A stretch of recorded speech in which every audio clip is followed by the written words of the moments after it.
Hill, and it's just like him to start preaching a sermon before I get up here. So, a Baptist, a Methodist, and a Presbyterian walk into a bar.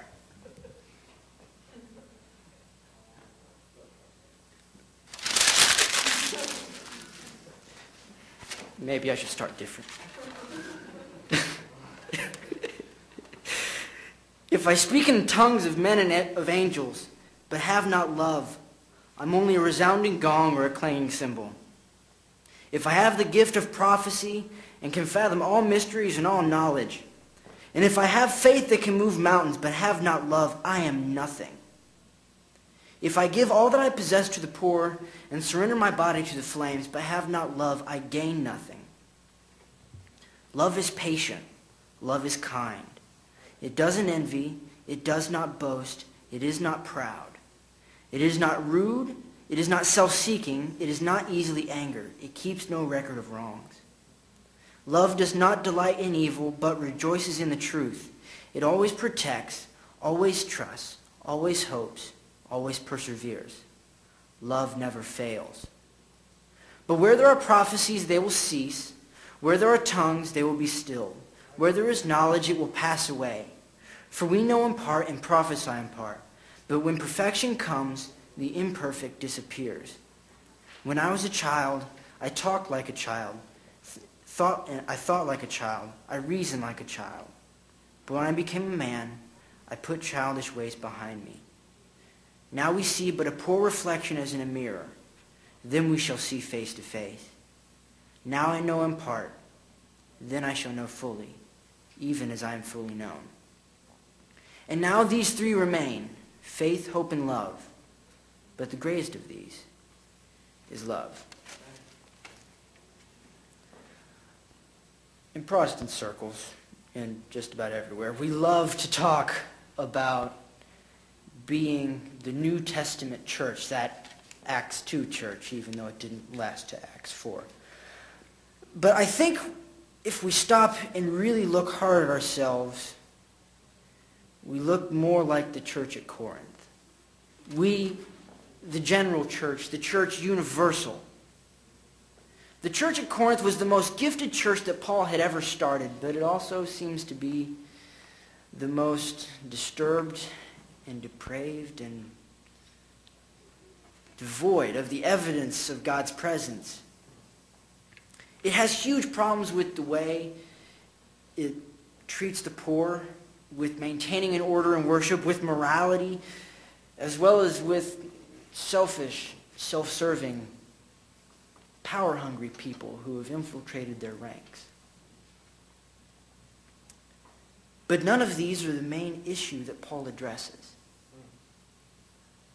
From the beginning to the end of Corinthians, Paul addresses basically one thing through addressing all the other things. Divisions. This church had been fractured between those who followed certain leaders, between the weak and strong, and between the haves and have-nots. And by the end of the letter, it's almost with an irony that he calls them saints, because the church is in that bad of shape. When I say we're like Corinth, I'm not talking about how we treat the poor. I live in Nashville. I see how people in the church have dedicated their lives to treating the poor. And I'm not talking about morality. And I'm not talking about service order or power structure. And I'm not even talking about the treatment of the unchurched. We go out of our way to not offend the unchurched. But at the same time, it seems that we have no problem with stabbing our own brothers and sisters in the back. At the same time that we're treating them so well, we treat the members of our other denominations so poorly. We are more than divided. We oppose each other.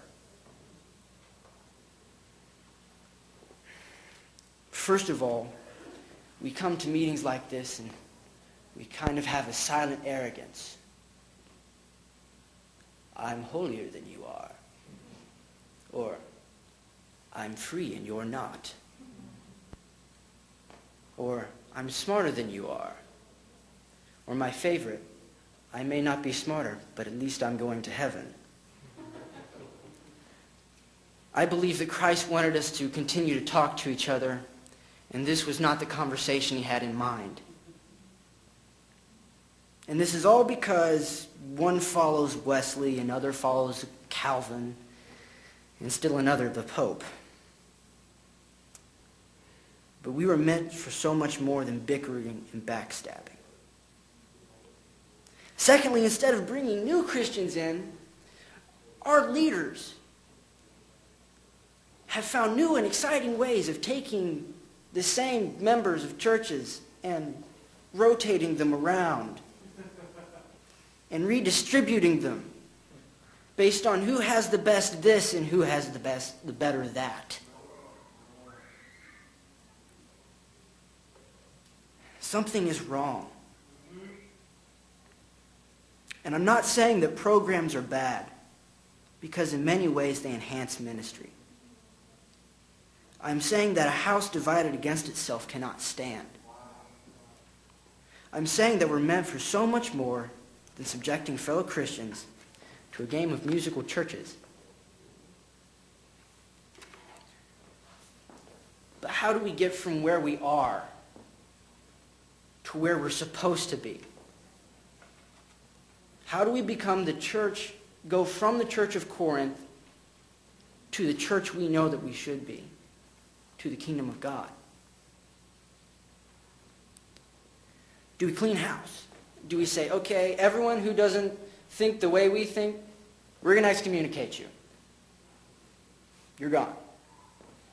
No. Do we purify our church, removing all the Christians who sin? No. Oh, I got it. We'll streamline worship. We'll remove all the fluff. Testimonies, potlucks, communion, altar calls. We'll just have the sermon. Yeah. No. For Paul, there was one answer and one answer alone, and the entire letter of 1 Corinthians revolves around it. It is the self-sacrificing love of Christ properly manifested through the members of Christ's church that will heal our broken church and enable us to be transformed from what we are to what we should be. And thus far we have failed. But there is hope. Because a new generation is rising. Because we have a new year and a new chance. And in loving the way that Christ loved, we will be given new vision. We'll be able to see that theology isn't merely learning static points of doctrine.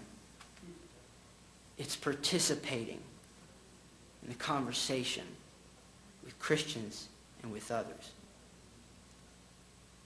It is faith seeking understanding. And until we learn that, our voices are just the shrill sound of a siren and nothing more.